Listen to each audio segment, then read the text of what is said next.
বিসমিল্লাহির রহমানির রহিম। প্রিয় শিক্ষার্থীবৃন্দ, আসসালামু আলাইকুম। আশা করি সবাই ভালো আছো, ভালোভাবেই লেখাপড়া করতেছো। আমি গত 2 দিন আগে নবম ও দশম শ্রেণীর উচ্চতর গণিতের জ্যামিতি 3য় অধ্যায়ের একটা ক্লাস নিয়েছি। আজকে আমি ওই চ্যাপ্টারের উপর আরেকটা ক্লাস নেওয়ার চিন্তা ভাবনা করছি।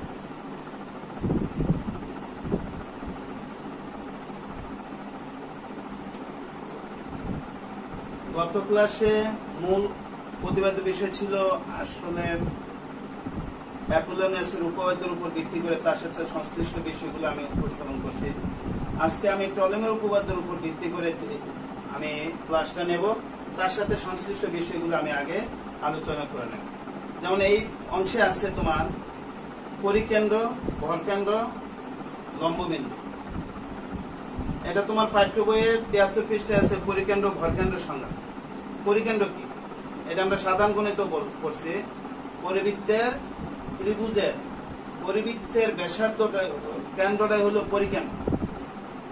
ত্রিভুজের পরিবৃত্তের কেন্দ্রটাই হলো পরিকেন্দ্র। আর এটা সাধারণত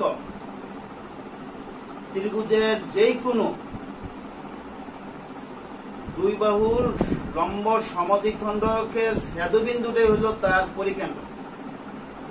একটা ত্রিভুজের যে কোনো দুই বাহুর লম্ব সমদ্বিখণ্ডকের ছেদবিন্দু হলো তার পরিকেন্দ্র। যেমন যদি এটা এরকম হয় তাহলে এটা হবে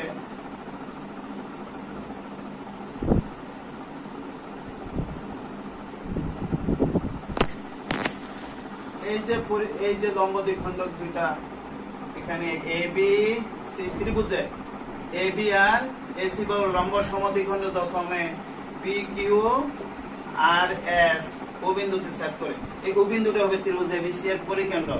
আর এই পরিবৃত্তটা হবে এই। তারপরে আসি আমরা ভরকেন্দ্র। সাধারণত ত্রিভুজের মধ্যমাত্রয় একটা ত্রিভুজের 3টা বাহু 3টা মধ্যমা আছে। 3টা মধ্যমা পরস্পরকে যে বিন্দুতে ছেদ করে এটাই হলো ত্রিভুজের পরিকেন্দ্র আর ভরকেন্দ্র। ত্রিভুজের ভরকেন্দ্র ত্রিভুজের মধ্যমাগুলো মধ্যমাত্রয় যে বিন্দুতে ছেদ করে সেটাই হলো ত্রিভুজের ভরকেন্দ্র। এখন প্রশ্ন থেকে মধ্যমা কি? ত্রিভুজের যেই কোনো বাহুর, যেমন দেখো এটা এ বি সি ত্রিভুজের বিসি বাহুর মধ্যবিন্দুটি, সুতরাং এডি তার একটা মধ্যমা, এরকম বিই তার একটা মধ্যমা, এরকম সিএফ তার একটা মধ্যমা। একটা ত্রিভুজের 3টা মধ্যমা থাকে। এই মধ্যমাত্র যে বিন্দুতে ছেদ করে সেটি হলো ভরকেন্দ্র। এরপরে আসি আমরা লম্ববিন্দু। লম্ববিন্দুটা কি? আমরা জানলাম এখানে ত্রিভুজের পরিকেন্দ্র, ত্রিভুজের ভরকেন্দ্র। এরপর আসি লম্ববিন্দু। এ বি সি ত্রিভুজের শীর্ষবিন্দু হইতে বিপরীত উপর লম্ব এডি, এই ত্রিভুজের লম্ব বিই, এখান থেকে লম্ব সিএফ, লম্ব এই 3টা লম্ব যে বিন্দুতে ছেদ করে এটি হলো ত্রিভুজের লম্ববিন্দু। তাহলে আমরা জানলাম পরিকেন্দ্রকে, ভরকেন্দ্রকে, লম্ববিন্দু কি। এবার আসি নববিন্দু বৃত্ত।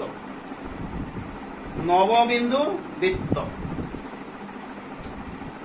এই যে ত্রিভুজটা একটু আগে দেখাইলাম, তার এই বাহুর মধ্যবিন্দু এটা ডি, এই বাহুর মধ্যবিন্দু ই, এবিসি ত্রিভুজের এই বাহুর মধ্যবিন্দু এফ। তারপরে আঁকি এই লম্ব এ এফ, এই লম্ব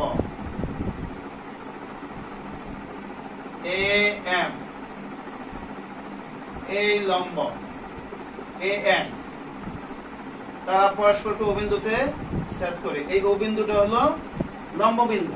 আচ্ছা, এবার আসো ত্রিভুজের 3টা বাহুর মধ্যবিন্দু তিনটি। ত্রিভুজের তিনটা লম্বের পাদবিন্দু, শীর্ষ থেকে বিপরীতের উপর লম্বের পাদবিন্দু তিনটা, এল, এম, এন। তাহলে মোট কয়টা বিন্দু হলো? 6টা, মোট 6টা। তারপরে আসো লম্ববিন্দু ও শীর্ষ সংযোজক রেখাংশের মধ্যবিন্দু, এটা যদি এক্স হয় আর এটার মধ্যবিন্দু এটা যদি ওয়াই হয়, এটার মধ্যবিন্দু জেড হয়, তাহলে মোট এখানে 3টা বিন্দু। মোট কয়টা বিন্দু হলো? 9টা বিন্দু। আমি আবার বলছি, বাহুগুলোর মধ্যবিন্দু ত্রয়, বাহুত্রয়, ত্রিভুজের বাহুত্রয়ের মধ্যবিন্দু ত্রয়, শীর্ষ থেকে বিপরীত বাহুর উপর অঙ্কিত লম্বত্রয়ের পাদবিন্দু ত্রয় এবং লম্ববিন্দু শীর্ষবিন্দুর সংযোজক রেখাংশ ত্রয়ের মধ্যবিন্দু ত্রয়। মোট এই 9টা বিন্দু একটা বৃত্তের উপর অবস্থান করে। এই বৃত্তটার নাম হলো নববিন্দু বৃত্ত। এই বৃত্তটা হলো এই।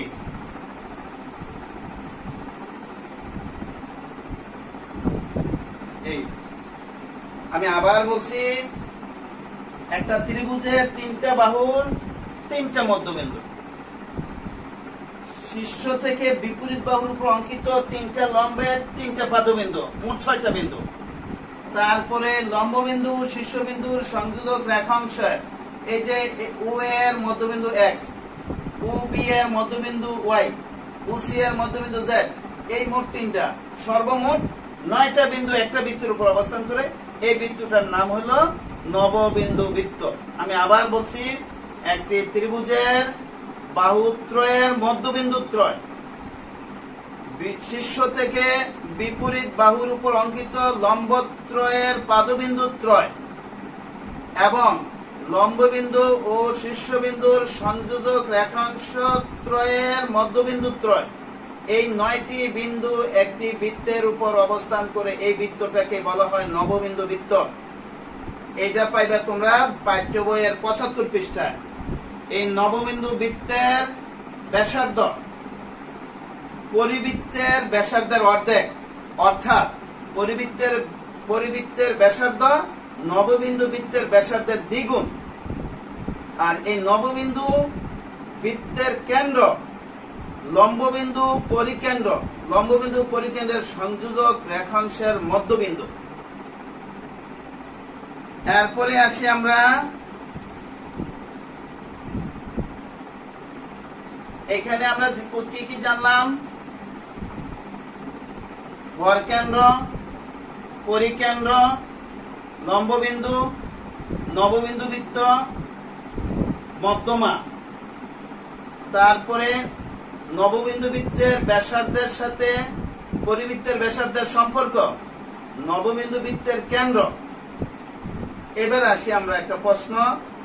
আমি বলছিলাম এই আমাদের আজকের ক্লাসটা মূলত টলেমের উপপাদ্যের উপর ভিত্তি করে করব। টলেমের উপপাদ্যের সাথে এই বিষয়গুলো সংশ্লিষ্ট থাকতে পারে বিধায় আমি আগে এগুলো আলোচনা করে নিলাম। আর এই এগুলো আমাদের পাঠ্য বইয়ের 73, 74, 75 পৃষ্ঠায় আছে। এবার আসি প্রশ্ন একটা লেখো, টলেমির উপপাদ্যটি লিখো ও ব্যাখ্যা করো। বলছিলাম অ্যাপোলোনিয়াসের উপপাদ্যটি লিখো ব্যাখ্যা করো, প্রমাণ নয়, ব্যাখ্যা করো।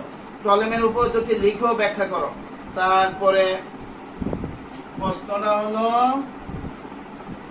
টলেম উপপাদ্য, আনসার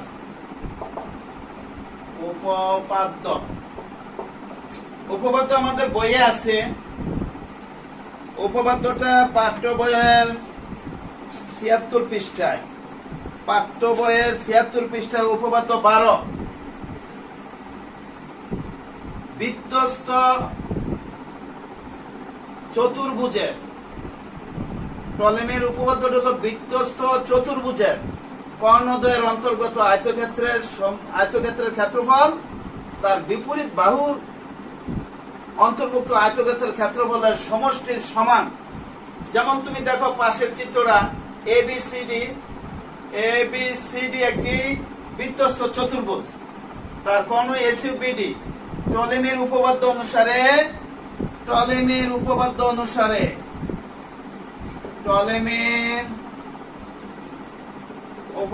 অনুসারে পাশের চিত্রে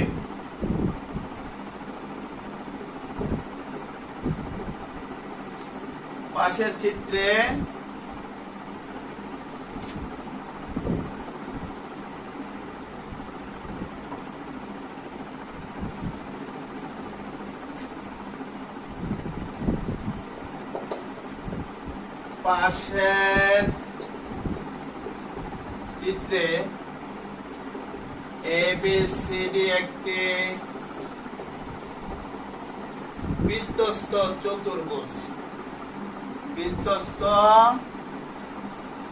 চতুর্ভুজ এবং AC ও BD তার দুটি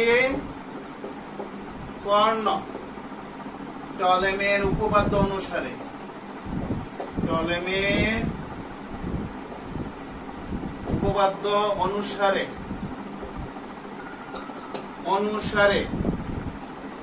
AC into BD সমান AB into CD plus BC into AD।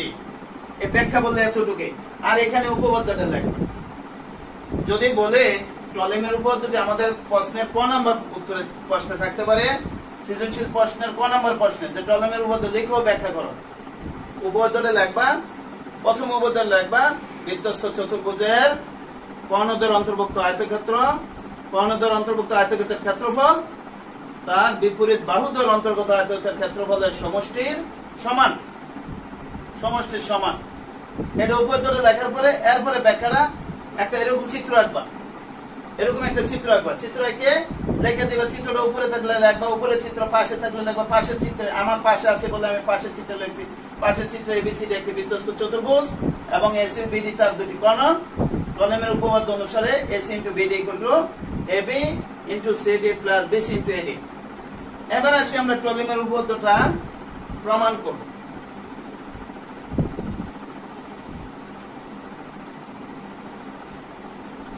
টলেমির উপপাদ্যটা আমরা প্রমাণ করব। আমরা উপপাদ্যটা তো জানি, বিধ্বস্ত চতুর্ভুজের কর্ণদ্বয়ের অন্তর্গত আয়তক্ষেত্রের ক্ষেত্রফল তার বিপরীত বাহুদ্বয়ের অন্তর্গত আয়তক্ষেত্রের ক্ষেত্রফলের সমষ্টির সমান। আমি পাশের চিত্র রাখলাম, তোমরা এইভাবে একটা চিত্র আঁকবা, তারপরে তার নিচে বিশেষ নির্বাচন লিখবা। বিশেষ নির্বাচন মনে করে ABCD একটি বিধ্বস্ত চতুর্ভুজ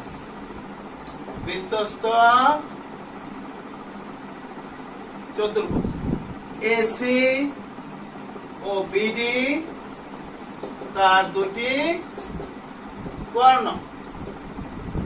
AC ও BD তার দুটি কর্ণ। প্রমাণ করতে হবে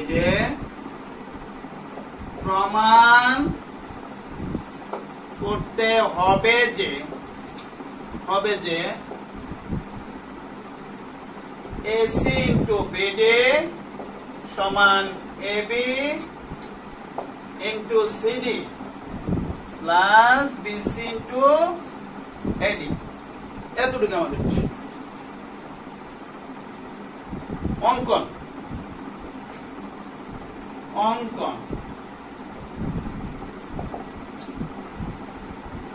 চিত্র হতে দেখা যায়,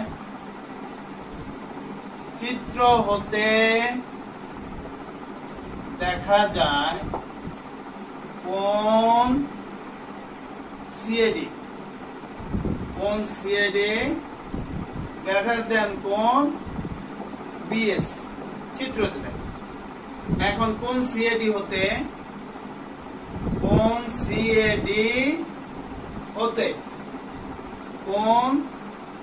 BAC এর সমান করে কোণ PAD অঙ্কন করি।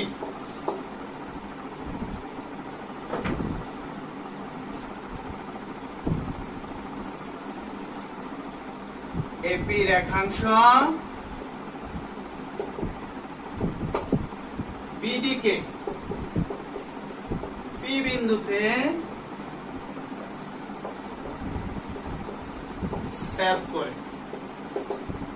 এবার আসি আমরা প্রমাণে।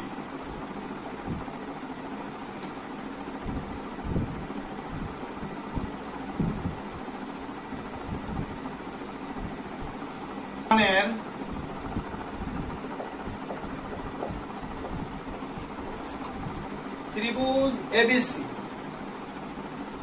ত্রিভুজ এবিসি এবং ত্রিভুজ এপিডি এ কোণ বিএসি সমান কোণ পিএডি এবং কোণ এসি বি সমান কোণ এডিপি। এবি চাপের উপর বৃত্তস্থ কোণ, এবি চাপের উপর বৃত্তস্থ কোণ। কারণ আমরা জানি একই চাপের উপর বৃত্তস্থ কোণ তো সমান। কোণ এডিবি আর কোণ এসিবি দুটোটাই এবি চাপের উপর বৃত্তস্থ কোণ। সুতরাং অবশিষ্ট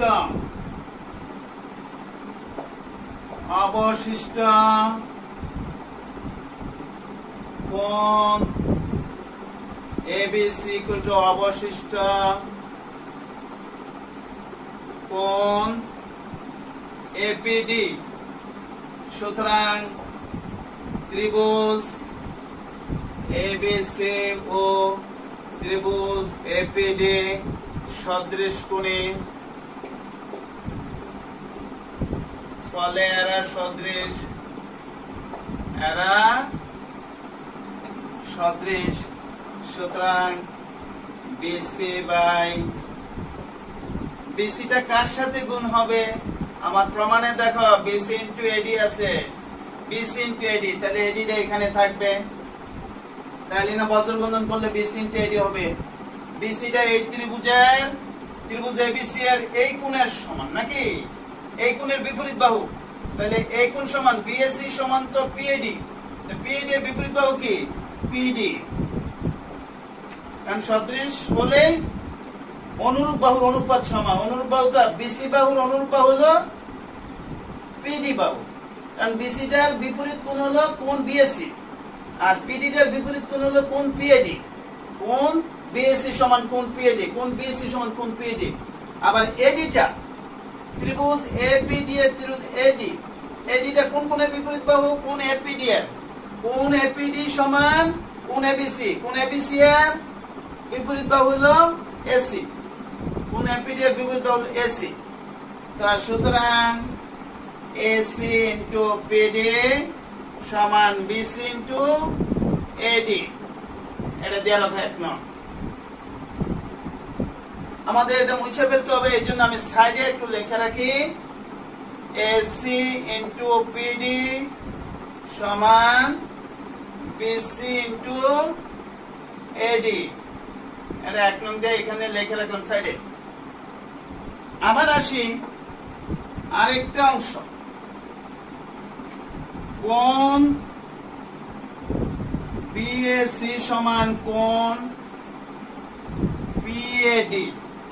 উভয় পক্ষে যদি কোণ সিএপি যোগ করি, সুতরাং কোণ বিএসি প্লাস কোণ সিএপি সমান কোণ পিএডি, পিএডি প্লাস কোণ সিএপি। সুতরাং কোণ বিএপি সমান কোণ সিএডি। দেখো ঠিক আছে কিনা?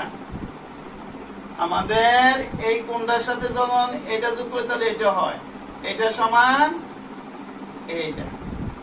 কোণ বিএপি সমান কোণ সিএডি। এবার আসি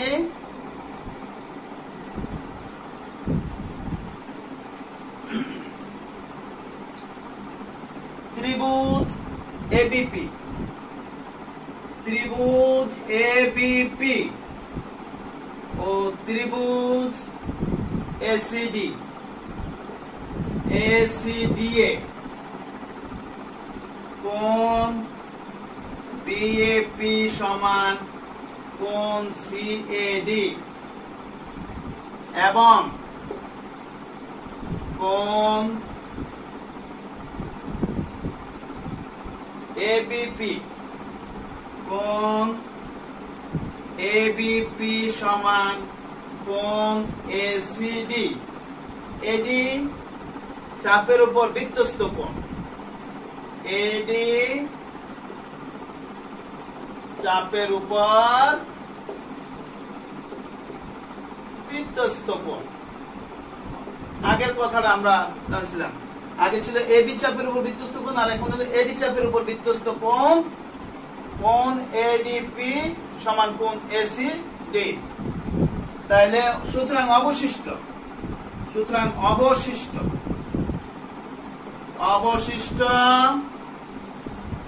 কোণ এপিবি সমান অবশিষ্ট কোণ এডিসি। সুতরাং ত্রিভুজ এবিপি ও ত্রিভুজ এসিডি সদৃশ কোণে ফলে এরা সদৃশ।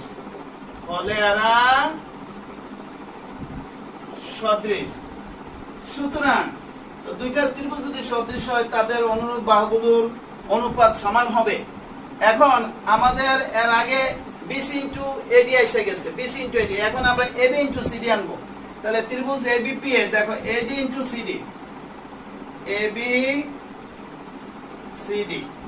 AB ইন্টু CD আসতে হবে আমাদের। তুমি দেখো আমাদের প্রমাণের বিশেষ নির্বাচনের একটা অংশ আছে BC ইন্টু AD, আরেকটা আছে AB ইন্টু CD। তাহলে আমাদের BC ইন্টু AD এক নং এসে গেছে, আমাদের এখন দরকার AB ইন্টু CD। আচ্ছা, AB টা ত্রিভুজ ABP ত্রিভুজের APB কোণের বিপরীত, APB কোণ সমান তো ADC, তাহলে এখানে হবে AC। ACD ত্রিভুজের কোণ ADC এর বিপরীত হলো AC। আবার CD টা হলো ত্রিভুজ ACD ত্রিভুজের CD বাহুর বিপরীত কোণ হলো কোণ CAD, আর কোণ CAD সমান কোণ BAP, আর কোণ BAP এর বিপরীত বাহু হলো BP। সুতরাং AC ইন্টু BP সমান AB ইন্টু CD। এটা 2 নং। আমাদের কাজ শেষ হয়ে গেছে, এখন আমরা 1 আর 2 যোগ করলে হয়ে যাবে। 1 যোগ 2 পরে পাই AC into PD plus AC into BP সমান BC into AD plus AB into CD। AC যদি কমন নেই, PD প্লাস BP সমান BC into AD plus AB into CD। সুতরাং AC ইন্টু BD সমান AB into CD plus AD into BC। আমাদের এইটি টলেমির উপপাদ্যের প্রমাণ। যদি আমাদের ব্যাখ্যা চাই আমরা 1 নং প্রশ্নে, আর প্রমাণটা চাইলে আমরা এটা লিখবো, এতটুকু। তো এটা আমাদের বইয়ে আছে, অবশ্যই তোমরা পড়ছো। আমি তোমাদের সাথে একটু শেয়ার করার উদ্দেশ্য তোমাদের পড়াটাকে একটু স্মরণ করে দেওয়া, যাতে তোমাদের মনে একটু গতি বাড়ে। এইটি আমরা তো আসলে আমাদের দেশের ছেলেমেয়েরা সরাসরি শ্রেণীকক্ষের কাজের সাথে রিলেটেড, তো এই বিষয়টার সাথে আমরা রিলেটেড না, কিন্তু আমাদের পরিস্থিতি বাধ্য করছে, এখন আমরা বাধ্য হয়ে কাজ করতে হবে। ছেলেদেরও আমাদের এই ক্লাসগুলো অনুসরণ করতে হবে, আমাদেরও পড়তে হবে। তো আশা করি আমার এই ক্লাসটা তোমরা যখনই চ্যাপ্টারটা পড়তে যাবে, ক্লাসটা একটু দেখার চেষ্টা করবে, দেখবে আমার বিশ্বাস তোমার বিষয়গুলি তোমাদের আরো স্পষ্ট হবে। তো আমি আজকে এখানে তোমাদের শেষ করছি, শ্রেণী কার্যক্রম সমাপ্ত ঘোষণা করছি। আল্লাহ যদি বাসায় আবার সুযোগ দিলে আমরা এখানে অনুশীলন থেকে দুই একটা প্রশ্ন কিভাবে প্রশ্ন সাজাইতে হয় সেই প্রশ্ন সাজাই আমি আগামী আরেকটা ক্লাস নেব তোমাদের প্রশ্ন সাজাই দেওয়ার জন্য। প্রশ্ন কি রকম হইতে পারে একটু ধারণা দেওয়া, আর কিছু না। তবে মৌলিক জিনিসগুলা আমরা এই গত এই ক্লাসে আমরা শেষ করে বলছি, যেমন টলেমের উপপাদ্য, অ্যাপোলিনিয়াসের উপপাদ্যটা আমি গত ক্লাসে ব্যাখ্যাটা দিয়েছি, এখানে টলেমের উপপাদ্য ব্যাখ্যা প্রমাণ দিয়েছি। আশা করি আমরা সবাই ভালোভাবে দেখার চেষ্টা করব। তো আমি এখানে তোমাদের শ্রেণী কার্যক্রম শেষ করছি, তোমরা ভালোভাবে লেখাপড়া করবে, ভালো থাকবে এই প্রত্যাশা নিয়ে আমি এখানে কাজ শেষ করছি। আসসালামু আলাইকুম।